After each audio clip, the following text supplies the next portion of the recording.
Praise the Lord. 2 సమూయేలు 12వ అధ్యాయము 7వ వచనం నుంచి చదువుకుందాము. 2 Samuel 12th chapter from 7th verse onwards.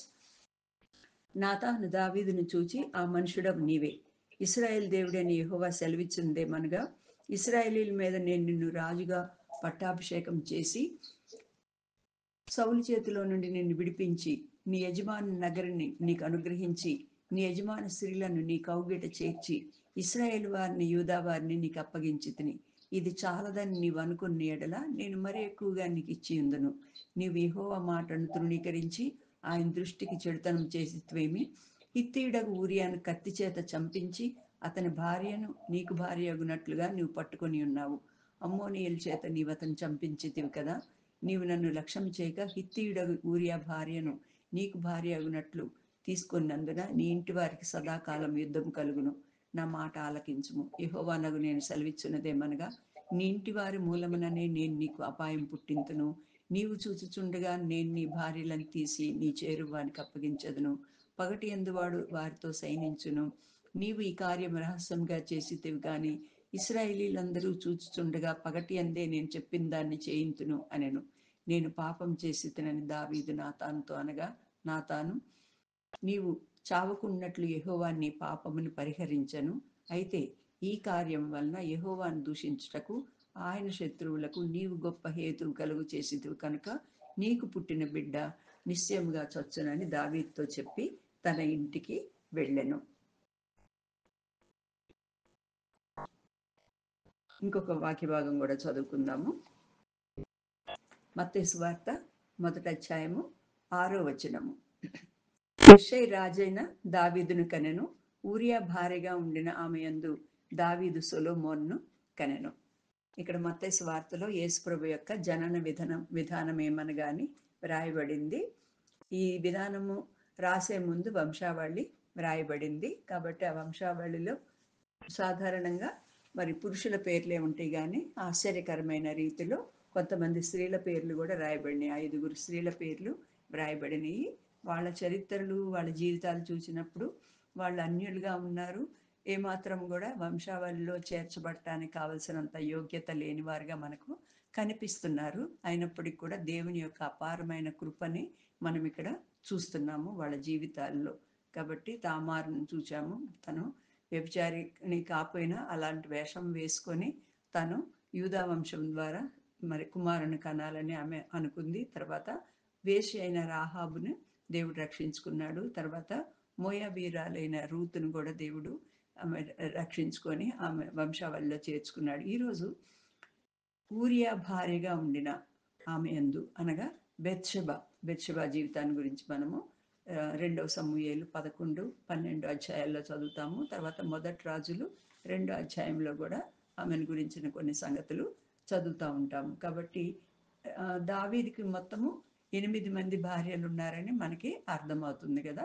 2 సమూయేలు 3 అధ్యాయంలో, ఫస్ట్ క్రానికల్స్ 1 దినవృత్తాంతాలు 3 అధ్యాయంలో ఈ భార్యల లిస్ట్ అంతా కూడా ఇస్తారు. మీకాలు మొదటి భార్య, సౌలు యొక్క కుమార్తెను ఆయన చేసుకున్నాడు. తర్వాత ఆమెకి పిల్లలు లేరు. ఆమె అపహసించినందు మూలంగా దేవుడు ఆమెకు ఒక పనిష్మెంట్ లాగా ఇచ్చినట్టు చూస్తున్నాము. తర్వాత అహినోయము, అబీగయలు, తర్వాత మయక, హగీతు, 6వదిగా అబీటలు, 7 ఎగ్ల, 8 బెత్షెబా. ఈ 8వ వైఫ్ అన్నమాట, లాస్ట్ వైఫ్ ఆమెనే చూస్తున్నాం. 8 మంది భార్యలు ఆయనకి ఉన్నట్లు మనము చూస్తున్నాము. బెత్షెబా జీవితాన్ని చూసినట్లయితే మొదటి సగభాగము ఆమె ప్రమేయం లేకుండానే ఆమె జీవితంలో అనేక విషయాలు జరిగినాయి. ఆమె స్నానం చేస్తున్నప్పుడు దావీదు చూడటము, తర్వాత పిలిపించుకోవటము, తర్వాత ఆమె గర్భవతి అని తెలిసినప్పుడు ఎంత కుయుక్తి పన్ని ఒక స్టెప్ బై స్టెప్ ప్రతిరోజు కూడా ఆయన్ని ఏదో ఒక ల్యూర్ చేసి నువ్వు ఇక్కడ ఉండిపో అని భోజనం పంపించి, ఇంకా తర్వాత దావీదు 3వ రోజు అయితే దావీదు స్వయంగా బాగా ఎక్కువగా తాగిస్తాడు. తాగిచ్చి అలా అంతా చేసి చివరికి ఏది లాభం లేదు అని చెప్పేసి యోవాబు సహాయంతో ఆయన్ని చంపించాడు. కాబట్టి మొదటి హాఫ్ అంతా కూడా, మొదటి సగ జీవితము ఆమె ప్రమేయం లేకుండా ఎన్నో సంగతులు ఆమె జీవితంలో జరిగిపోయినాయి. అయితే చివరి రోజుల్లో ఆమె చేసిన పని కూడా ఒకటి అవివేకమైన పనిలాగా మనకి అనిపిస్తూ ఉంటుంది. దావీదు చనిపోయినప్పుడు మరణ దినాలు చివరి రోజుల్లో అభిషేకు అనే ఒక అమ్మాయి కన్యకని ఆయనకి పరిచారం చేయడానికి పెడతారు. ఆయన చనిపోయిన తర్వాత ఏ అదోనియా అయితే తను తాను స్వయంగా రాజుగా ప్రకటించుకున్నాడో ఆ అదోనియాకి భార్యగా ఇప్పించాలని చెప్పేసి సొలొమోన్ని అడుగుతుంది. ఆ ఉపపత్నిని అదోనియాకి ఇస్తే దాని అర్థం ఏంటంటే అదోనియానే రాజు అవుతాడు అని అర్థము. రాజు అవ్వగానే అదోనియా వెంటనే సొలొమోన్ని చంపేస్తాడు, తర్వాత బెత్షెబాని చంపేస్తాడు, తర్వాత తనే రాజు అవుతాడు. ఎందుకంటే ఆల్రెడీ రాజు కింద తాను ప్రకటించుకున్నాడు. ఎందుకంటే తనకన్నా పైన వాళ్ళు అందరు కూడా చనిపోయారు. ఇంకా కాబట్టి నెక్స్ట్ నేను రావాలి, నా తర్వాత పుట్టిన ఇంకా ఇద్దరి తర్వాత పుట్టిన సొలొమోన్ రాజు అవటానికి వీల్లేదని ఆయన లాజిక్. కానీ దేవుడు ఏర్పరచుకున్న వాళ్ళే రాజు అవుతారు. కానీ ఆమె అలాంటి అవివేకపు కోరిక కోరింది. కొందరు అవివేకపు కోరిక అని అనుకుంటారు, కొందరేమో కావాలని తీసుకెళ్ళి సొలొమోన్కి చెప్పింది. సొలొమోన్ అయితే ఇలాంటి కోరికని ఎట్లా నశింపజేయాలో ఆయనకి తెలుసు కాబట్టి అలా చేసిందని కూడా చెప్తారు. ఏదేమైనా కూడా కొన్ని అనేక విషయాలు జరిగినాయి. ఆమె ఫ్యామిలీ ఏదో ఒక స్మాల్ ఫ్యామిలీ ఆమెకు ఉంది. ఒక సైనికుడు భార్యగా ఆమె ఒక జీవితాన్ని జీవిస్తుంటే అదంతా కూడా డిస్టర్బ్ అయిపోయింది. ఆమె జీవితం అంతా కూడా అక్కడ చిన్న భిన్నం అయిపోయింది.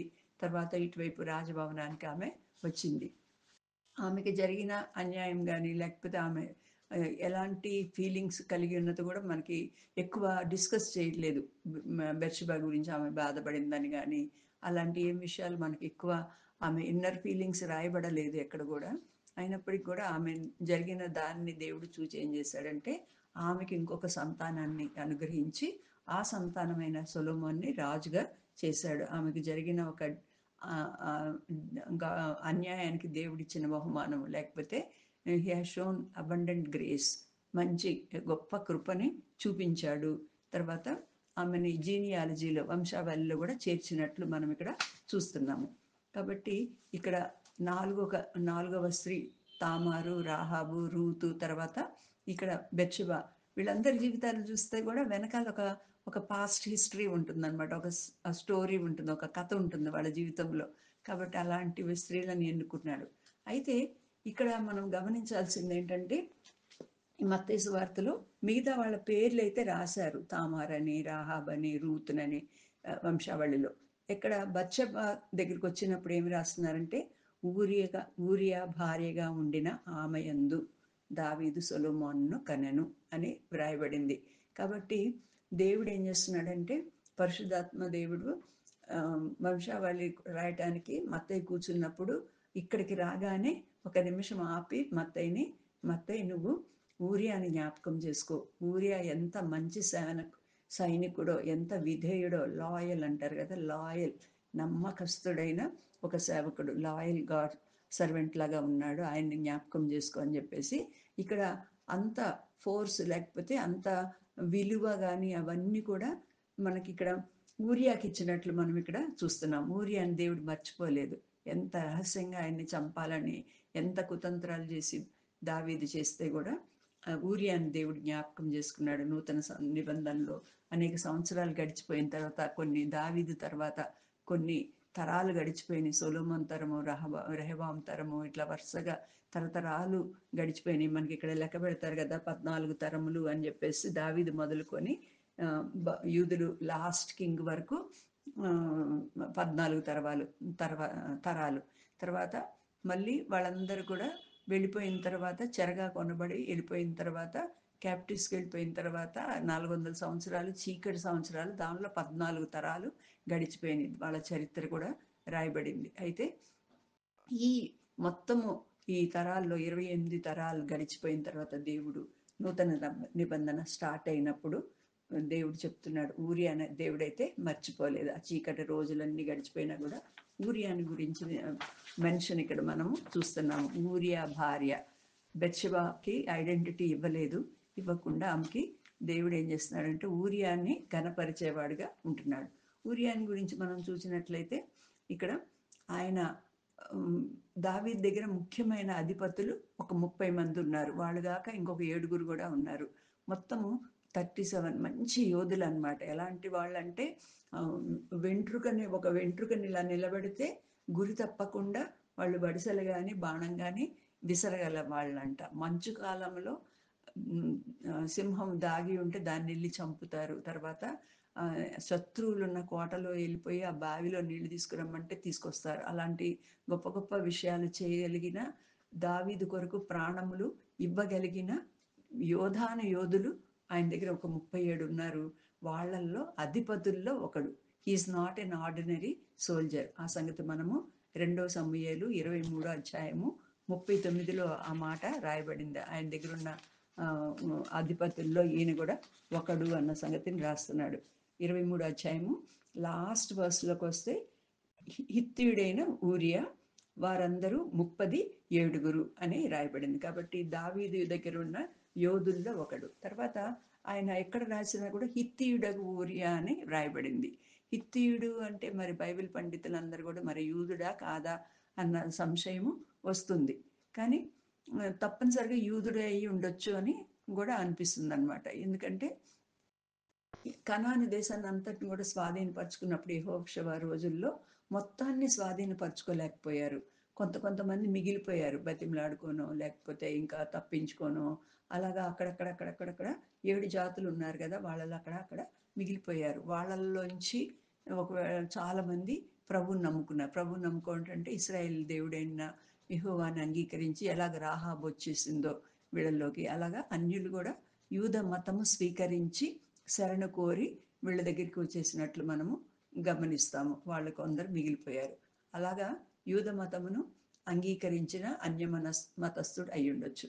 తర్వాత ఇంకొక రీజన్ కూడా ఏంటంటే, హిత్తీయులు ఉండే ప్రాంతంలో ఆయన నివసించేవాడై ఉండొచ్చు. ఆ ప్రాంతాన్ని ఆక్రమించుకొని అందరూ అన్ని దేశాల 7 జాతుల్ని వెళ్ళగొట్టి ఆక్రమించుకున్న ప్రదేశంలో హిత్తీ దేశంలో ఉండుండొచ్చు. ఎందుకంటే ఈ మనం ఇందాక చదువుకున్నాం కదా, 2 సమూయేలు 12 అధ్యాయంలో దేవుడు దావీదుని దండిస్తాడు మాటలతో. నువ్వు ఇలా చేసావు, నువ్వు ఎలా చేసావు, నువ్వు చాలా తప్పు చేసావు, రహస్యంగా చంపాలనుకున్నావు, అమాయకమైన రక్తాన్ని చంపావు, భార్యలు కావాలంటే నేను నీకు ఇంకా ఇస్తాను కదా, అవన్నీ అంటే ఒక మాట అంటాడు. అమ్మోనీయుల చేత నువ్వు అతన్ని చంపించితివి కదా అంటాడు. అంటే అన్యుల చేతిలో, సున్నతి లేని వారి చేతిలో నువ్వు ఒక సున్నతి పొందిన నా బిడ్డను నువ్వు చంపించావు కదా అని ఆ మాటను కూడా దేవుడు జ్ఞాపకం చేసుకున్నాడు అనమాట. అంటే ఆయన దేవునికి సంబంధించిన వాడు అన్న సంగతి కూడా మనకి అక్కడ అర్థమవుతుంది. తర్వాత ఆయన లాయల్ సర్వెంట్, లాయల్ సోల్జర్ అన్న సంగతి కూడా అర్థమవుతుంది. చాలా నమ్మకస్తుడైన సేవకుడు. 2 సమూయేలు 11 అధ్యాయం 9వ వచనంలో ఆయన్ని నువ్వు పిలిచి ఏమి ఎరగనట్లు యుద్ధం బాగా జరుగుతుందా, యోవాబు ఎలా ఉన్నాడు, మీరు ఎలా ఉన్నారు అన్ని మామూలుగా అన్ని చక్కగా అడిగేసి వెళ్ళి పంపించేస్తాడు. సరే ఇంటికి వెళ్ళు అంటాడు. ఆయన వెళ్తూ ఉంటుంటే వెనకాల పలహారాలన్నీ పంపిస్తాడు. రాజుగారి ఇంటి నుంచి వచ్చిన పలహారాలు ఎలా ఉంటాయో మనం అర్థం చేసుకోవచ్చు. ఎంతో మంచి మంచి వస్తువులు పంపిస్తాడు. అవన్నీ తీసుకొని భార్య దగ్గరికి, ఇంటి దగ్గరికి వెళ్ళిపోతాడేమో అని దావీదు ఆశించాడే కానీ, నగరి ద్వారమున వాచ్మెన్లందరూ కూడా ఉండే చోట అక్కడ ఆయన వాళ్ళ దగ్గర కూర్చొని వాళ్ళు పడుకోనో అక్కడ స్పెండ్ చేశాడు. ఇంటికి వెళ్ళలేదన్న సంగతిని గమనించి మళ్ళీ 2వ రోజు పిలుస్తాడు. పిలిచి ఎందుకు వెళ్ళలేదు నువ్వు ఇంటికి అని అడుగుతాడు. 11 అధ్యాయం 11వ వచనంలో. అప్పుడు అమేజింగ్ రిప్లై ఇస్తాడు. ఆయన ఇచ్చింది, ఆయన అయ్యా, దేవుని మందసము మన దగ్గర లేకుండా యుద్ధ భూమిలో ఉంది. బిడ్డలందరూ కూడా భార్య పిల్లల్ని వదిలిపెట్టి అక్కడంతా యుద్ధం చేస్తున్నారు. అందరూ అలా యుద్ధం చేస్తుంటే నేను వెళ్ళి ఇంటి దగ్గరికి వెళ్ళి హాయిగా నేను స్నానం చేసి నా ఫ్యామిలీతో స్పెండ్ చేయడానికి నేను ఎట్లా వెళ్ళగలను అంటాడనమాట. ఎంత రాజుగారు పర్మిషన్ ఇచ్చినా కూడా వెళ్ళని గొప్ప యోధుడు. తర్వాత మళ్ళీ ఆ రోజు సరే నా దగ్గరే ఉండు అని చెప్పేసి 13వ వచనంలో చూపించినట్లయితే దావీదు అతన్ని మత్తునిగా చేశాను అని రాయబడింది. అంటే దావీదు స్వయంగా తింటున్నప్పుడు ఆ వైన్ గ్లాస్ ఉంటుంది కదా, నింపుతున్నాడు అనమాట. ఆయనే స్వయంగా అంత మహారాజు ఈ అధిపతికి మాటి మాటికి వచ్చి ఆయన గ్లాస్ ఖాళీ అవగానే ఇంకా పోస్తున్నాడు. ఎంత బాగా మత్తుడయ్యేటట్లు చేస్తున్నాడు. ఎంత మత్తుడైతే కూడా ఆయన నమ్మకత్వం వదులుకోలేదు. ఇప్పుడన్నా మత్తులో భార్య గుర్తొచ్చేసి ఇండ్లు గుర్తొచ్చి ఇంటికి వెళ్ళిపోతాడేమో అని ఆశిస్తే బాగా తింటాడు, బాగా త్రాగుతాడు. దావీదు అతన్ని మత్తునిగా చేస్తాడు. సాయంత్రమున బయలుదేరుతాడు. కానీ ఇంటికి పోక తన ఏలిన వాని సేవకుల మధ్య పడక మీద పండుకొనెను. అంతటి మత్తులో కూడా ఆయన దేశభక్తిని, మన దేశాన్ని, రాజుగారిని కాపాడాలి, నేను సైనికుణ్ణి అన్నది ఆయన మర్చిపోలేదన్నమాట. అంత మంచి గొప్ప నమ్మకస్తుడైన రాజుకి, దేవుని మందసం గురించి కూడా మాట్లాడుతున్నాడు. కాబట్టి నమ్మకమైన ఆయన దేవుని సేవకుడు. 3 సార్లు కూడా హీ ప్రూవ్డ్ హిమ్సెల్ఫ్. ఎంత సైతాను లాగా ఎన్ని ఆకర్షణలు వచ్చినా కూడా అనమాట. తర్వాత అన్నిటికన్నా నాకు చాలా ఆశ్చర్యం కనిపించేది ఏంటంటే, డెత్ సెంటెన్స్ రాస్తాడు.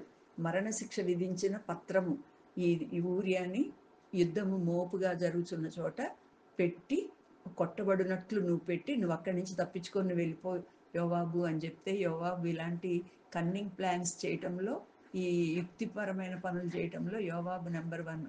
కాబట్టి ఆయన ఏం చేస్తాడు, బాగా ధైర్యశాలులైన వాళ్ళు యుద్ధం చేసే కోట దగ్గరికి రబ్బా పట్టణాన్ని ముట్టడిస్తూ ఉంటారనమాట. అక్కడికి తీసుకెళ్ళి బాగా ధైర్యవంతులు శత్రువులు అలాంటి చోటని గుర్తించి అక్కడ నిలబెట్టి అక్కడ చనిపోయేటట్లు చేస్తాడు. కాబట్టి తన డెత్ సెంటెన్స్ని తనే తీసుకెళ్ళి యోవాబుకి ఇస్తాడు. యోవాబు అది చదువుతున్నాడు. ఏమనుంది దాంట్లో? ఈ ఉత్తరం తెచ్చాడే ఈ ఊరియాని నువ్వు చంపించు అంటున్నాడు. అసలుకి మధ్యలో ఏం రాశాడా రాజుగారు అని దాన్ని ఓపెన్ చేయాలని కానీ, ఆయన అది చూడాలని కానీ ఏది కొంచెం కూడా లేదు. ఈ ఉత్తరంలో ఏముందో కూడా ఆయన అస్సలు కొంచెం పట్టించుకోవట్ల. అంత నమ్మకత్వం, తన మరణ శిక్షను తనే మోసుకొని వెళ్ళి అక్కడ నమ్మకంగా ఊరియాకి యోవాబుకి ఇస్తున్నాడు ఈ ఊరియా. కాబట్టి అంత నమ్మకస్తుడైన పనివానిగా ఆయన ఉన్నాడు. అందుకనే దేవుడు 11వ అధ్యాయం చివరి వచనంలో దావీదు చేసిందంతా క్లియర్గా రాశాడు. ఎంత రహస్యంగా ఆయన చేయాలనుకున్నాడో దేవుడు దాన్ని అంత బట్టబయలు చేసి చివరిలో ఒక మాట రాస్తారు. అయితే దావీదు చేసినది యెహోవా దృష్టికి దుష్కార్యంగా ఉండెను. కాబట్టి దేవుడు ఏమాత్రం పాపాన్ని సహించలేడు అన్న విషయాన్ని మనం ఇక్కడ చూస్తున్నాము. అయినప్పటికి కూడా పశ్చాత్తాప పడతాడు. 51వ కీర్తన అంతా కూడా ఏడుస్తా పశ్చాత్తాప పడతా రాస్తాడు.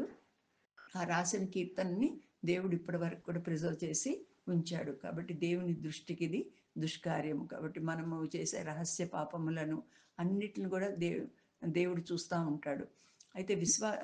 అయితే నాతాన్ ఏం చెప్తాడు? దేవుడు నీ పాపమును పరిహరించను అని చెప్తాడు. అయితే ఆ బిడ్డ అయితే చనిపోతాడు అని కూడా చెప్తాడు. కాబట్టి మనకి ఇక్కడ ఒక గొప్ప పాఠం ఏంటంటే, దేవుడు మనం రక్షింపబడిన తర్వాత కూడా అనేక విషయాలు తప్పులు చేస్తూ ఉంటాము. వాటిల్ని దేవుడు తన అపారమైన కృపతో క్షమిస్తాడు. కానీ we have to face the consequences. ఆ పాప ఫలితాన్ని మనం తప్పనిసరిగా ఈ లోకంలో అనుభవించాలి. పాపం యొక్క శిక్షని, పాపం యొక్క రిజల్ట్ని మనము ఆ కాన్సిక్వెన్సెస్ కానీ మనము అనుభవించాలి. God will make us to undergo such experiences అని కూడా ఇక్కడ మనం అర్థమవుతుంది. దావీదు ఒక్కడిని చంపాడు. ఒక్క నిర్దోషిని చంపితే దేవుడు అతనికి 4 ఈ పనిష్మెంట్ని తీసుకొస్తాడు. 4 చనిపోతారు దావీదు కుటుంబంలో. మొట్టమొదటిగా ఆ బేబీ, ఎప్పుడైతే పాపంతో పుట్టినా ఆ చిన్నవాడు, అమాయకమైన వాడు, ఏ పాపం చేయని వాడు, అలాంటి చిన్నవాడిని దేవుడు మొత్తుతాడు. ఆ మొదటి ఆ దుఃఖం ఎంతో భరిస్తాడు. దావీదు చాలా బాధపడతాడు. ఆ పిల్లవాడు రోగి అయి ఉన్నప్పుడు ఎంత ప్రార్థన చేస్తాడు కదా. కాబట్టి ఆ బాబుని చంపుతాడు. నెక్స్ట్ వరుసగా లిస్టులో నెక్స్ట్ పెద్ద కుమారుడైన అమ్నోను, ఆయన తప్పు చేస్తాడు కాబట్టి అమ్నోన్ని అబ్షాలోము చంపుతాడు. తర్వాత అబ్షాలోముని యోవాబు చంపుతాడు. చెట్టుకి ఏలాడుతూ ఉంటుంటే యోవాబు చంపుతాడు. తర్వాత అదోనియా తాను రాజుగా ప్రకటించుకున్నప్పుడు అతను బెత్షెబా వచ్చి చెప్పినప్పుడు మన బెనాయ సైన్యాధిపతి వెళ్ళి ఆయన్ని చంపుతాడు. కాబట్టి వరుసగా 4 చనిపోయారు.